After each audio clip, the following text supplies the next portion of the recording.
네, 공동경비구역 JSA에서 귀순과 총격이 벌어진 지 닷새가 지났지만 여전히 의문이 많습니다. 핵심은 북한군 추격조와 총탄이 군사분계선을 넘었느냐인데 한번 알아보도록 하겠습니다. 네, 김성진 차장. 네, 정치부입니다. 네, JSA 우리 측 지역에 북한 AK 소총 탄환이 박혀 있었다는데 사실입니까? 네, 유엔사 정전이가 우리 측 지역, 기순 병사가 발견된 자유의 집 서쪽 지역을 수색하다가 발견을 한 것입니다. 그러니까 정확하게 몇 발인지는 알려지는 않았지만 군 관계자는 우리 측 나무에 AK 소총 탄환이 박혀 있는 것을 확인을 했다, 이렇게 밝혔습니다. 그리고 이 밖에 수풀이나 지형 바위 그리고 지면들까지 샅샅이 지금 탐색을 하고 있는데, 일단 유엔사 정전이는 여러 정황을 봤을 때 북한군의 소총이 군사분계선을 넘어 남쪽으로 날아왔다는 쪽으로 잠정 결론을 내린 것으로 그렇게 확인이 되고 있습니다. 일단 총을 남쪽으로 쏜 건 확인이 된 것 같습니다. 근데 북한 추격조가 쓰러져 있는 귀순 병사를 뒤에서 쏜 정황, 근데 어디쯤에서 쐈는지, 자기 쪽에서 쐈는지 아니면 남쪽까지 내려와서 쐈는지 이건 좀 확인이 됐습니까? 네, 이 부분은 지금 그 기순 병사 수술을 집도했던 이국종 아주대 교수의 의학적 소견입니다. 지금 가장 심한 부상이 복부에 있는 총상인데 지금 골반, 뒤쪽에서 맞은 골반을 부수고 총탄이 소장을 으깬 다음에 복부에 있는 지금 근육에 지금 박혀 있는 상태입니다. 이 각도가 45도 각도인데 뒤에서 땅속에서 쏘지 않는 이상은 도저히 나올 수 없는 각도입니다. 그러다 보니까 북한군이 쓰러져 있는 병사를 뒤에서 쏜 것으로 추정을 하고 있습니다. 그래서 당시 요도를 보면 지금 4초소, 북한군 4초소가 있는 그 지역이 좀 높은 고지인데 여기서 뛰쳐나온 추격조 한 명이 AK 소총으로 조준 사격을 했을 경우 45도 각도로 쓰러진 병사의 오른쪽 골반을 관통하면서 나올 수 있는 각도가 나오기 때문에 이런 추정이 가능한 겁니다. 네, 그런데 이 총탄뿐만 아니라 북한군 추격조까지 아예 군사분계선을 넘었다는 얘기가 있는데 맞습니까? 네, 당시 상황에 대해서는 우리 군 관계자들이 CCTV를 모두 다 돌려봤습니다. 돌려본 결과 지금 북한군 추격조가 한 명이 우리 기순 병사를 뒤쫓아서 내려오는 장면이 담겨 있었고 지금 정전이 중위국 감독위원회 건물 절반 이상까지 내려왔다가 다른 추격조가 한급히 불러서 돌아가는 장면이 담겨 있다, 그렇게 설명을 하고 있습니다. 지금 군사 분계선이라는 것이 따로 표시가 되어 있지는 않습니다. 중위국 감독위원회나 정전이 건물 사이에는 작은 턱으로 해서 표시가 되어 있는데 건물 외곽 부분은 띄엄띄엄 말뚝으로 표시가 되어 있습니다. 근데 당시에는 낙엽이 많이 떨어져 있어서 정확히 선을 넘었는지를 확인할 수는 없지만 건물의 절반 이상을 넘었다는 것을 봤을 때, 눈대중으로 봤을 때는 이 북한군 병사 추격조 역시 지금 군사 분계선을 넘었던 것으로 그렇게 파악이 되고 있습니다. 근데 이제 아무리 유엔사 교전수 측이 우리와는 좀 다르다지만 이렇게 넘어왔고 총알까지 우리 나무에 박혔다는데 대응을 안 한 건 좀 혹시 문제가 아닐까요? 네, 일단 교전수 측을 보면 유엔사 교전수 측에서는 지금 대응 사격에 관해서는 첫 번째로 초병에 대한 위협, 두 번째는 우리가 대응했을 때 위기가 고조되느냐, 이 두 가지를 종합적으로 판단을 하고 있습니다. 그래서 이 두 가지를 판단해서 우리의 무력 사용하지 않았다, 이렇게 설명하고 있는데 또 그 유엔사 교전수 측의 또 다른 측면에는 이런 부분이 있습니다. 군사 분계선을 향해서 침범할 경우에는 1차적으로 경고 사격을 하고 그래도 계속 침범을 한다, 그랬을 때는 1차적 경고 방송을 하고 그 다음에 계속해서 침범을 한다면 경고 사격을 하게 되어 있습니다. 이것조차 지켜지지 않았다는 것은 분명 문제가 있다는 것이고요.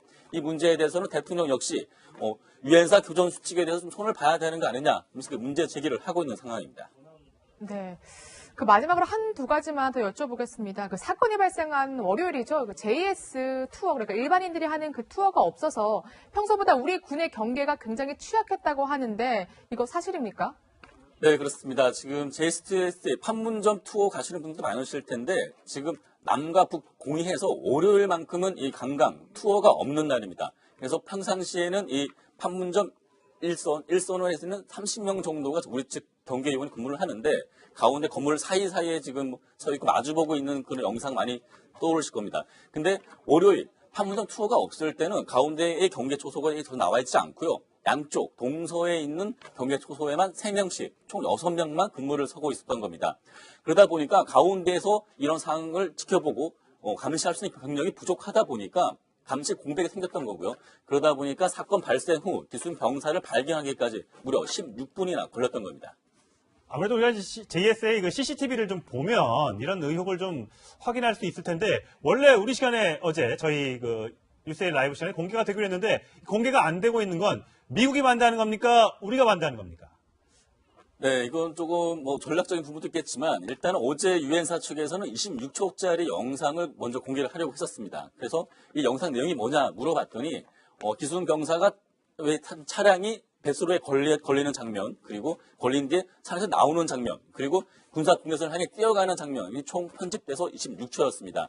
그런데 이 영상에는 핵심이라 할 수 있는 북한군 추격조의 총격 모습과 그리고 군사 분계선까지 추격조가 쫓아오는 모습이 없기 때문에 정확한 상황을 판단할 수가 없다. 이런 얘기가 있었고요. 그래서 26초보다 더 넓은, 더 많은 분량의 영상을 요구했는데 이 부분을 다시 결정하는 과정에서 좀 시간이 걸리고 있습니다. 그래서 일단 유엔사 측에서는 다음 중간 결과 발표를 할 때 함께 공개를 하겠다. 그런 입장을 해서 지금 현재로서는 언제 다시 이 영상이 공개될지는 알 수 없고 이 분량도 26초가 될지 더 많은 분량이 함께 공개될지는 조금 더 지켜봐야 될 것 같습니다. 네, 김선 차장 잘 들었습니다. 딸의 친구인 여중생을 살해하고 시신의 유기한 혐의를 받고 있는 이영학의 첫 재판, 지금 11시가 넘었으니까 막 첫 재판이 시작됐습니다. 자, 이영학 씨가 오늘 출석을 하면서 또 한 번 기이한 행동을 했는데요. 참 기이한 행동이라고 하기는 뭐하지만 지금 내리시면요. 지금 방금 보셨을 겁니다. 꼬박하고 인사를 하죠.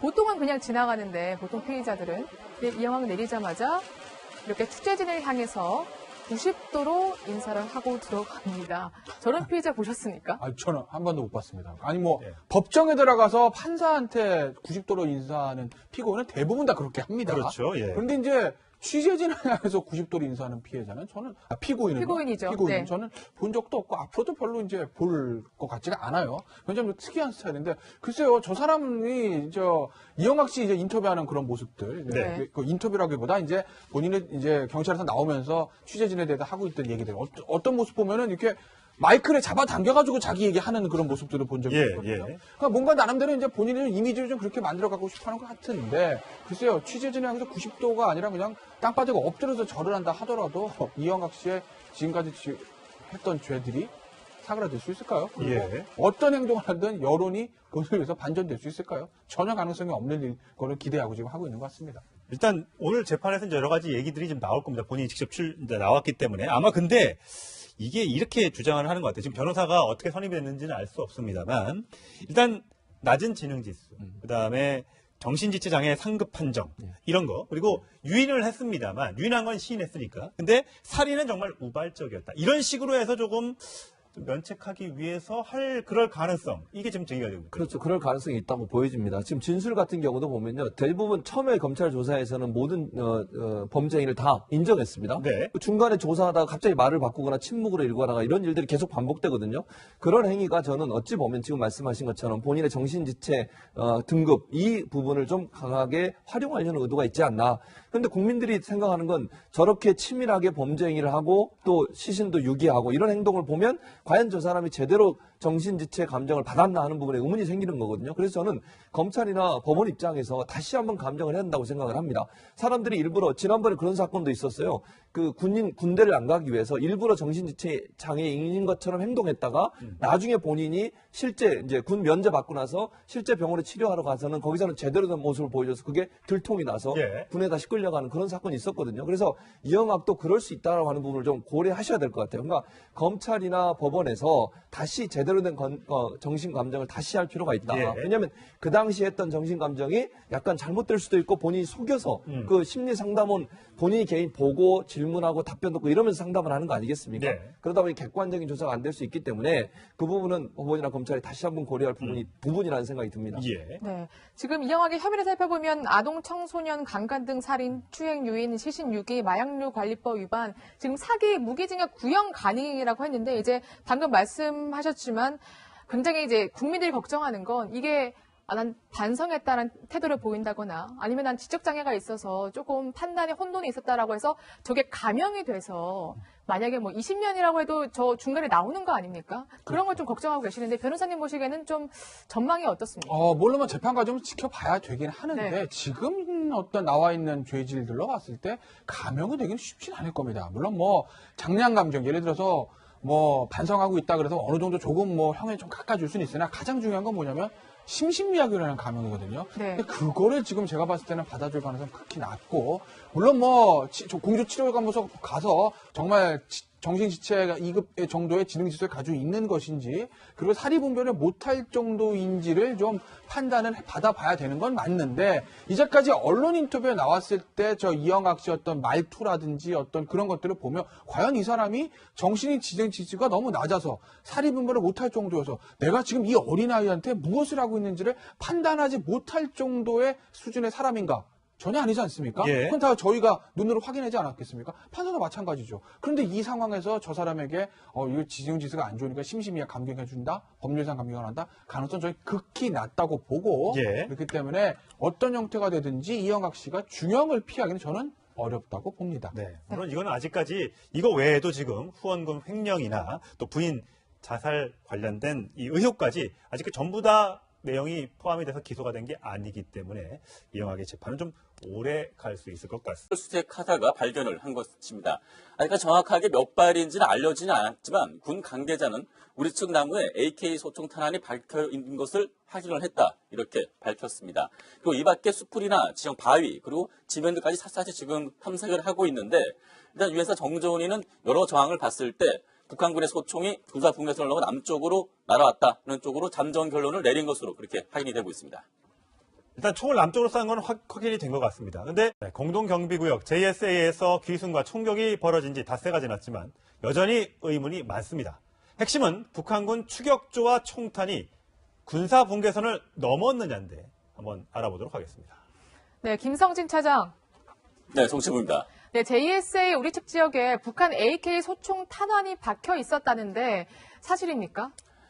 네, 유엔사 정전이가 우리 측 지역, 그 기순 병사가 발견된 자유의 집 서쪽 지역을 북한 추격조가 쓰러져 있는 귀순 병사를 뒤에서 쏜 정황. 근데 어디쯤에서 쐈는지, 자기 쪽에서 쐈는지 아니면 남쪽까지 내려와서 쐈는지 이건 좀 확인이 됐습니까? 네, 이 부분은 지금 그 기순 병사 수술을 집도했던 이국종 아주대 교수의 의학적 소견입니다. 지금 가장 심한 부상이 복부에 있는 총상인데 지금 골반, 뒤쪽에서 맞은 골반을 부수고 총탄이 소장을 으깬 다음에 복부에 있는 지금 근육에 지금 박혀 있는 상태입니다. 이 각도가 45도 각도인데 뒤에서 땅속에서 쏘지 않는 이상은 도저히 나올 수 없는 각도입니다. 그러다 보니까 북한군이 쓰러져 있는 병사를 뒤에서 쏜 것으로 추정을 하고 있습니다. 그래서 당시 요도를 보면 지금 4초소, 북한군 4초소가 있는 그 지역이 좀 높은 고지인데 여기서 뛰쳐나온 추격조 한 명이 AK 소총으로 조준 사격을 했을 경우 45도 각도로 쓰러진 병사의 오른쪽 골반을 관통하면서 나올 수 있는 각도가 나오기 때문에 이런 추정이 가능한 겁니다. 네, 그런데 이 총탄뿐만 아니라 북한군 추격조까지 아예 군사 분계선을 넘었다는 얘기가 있는데 맞습니까?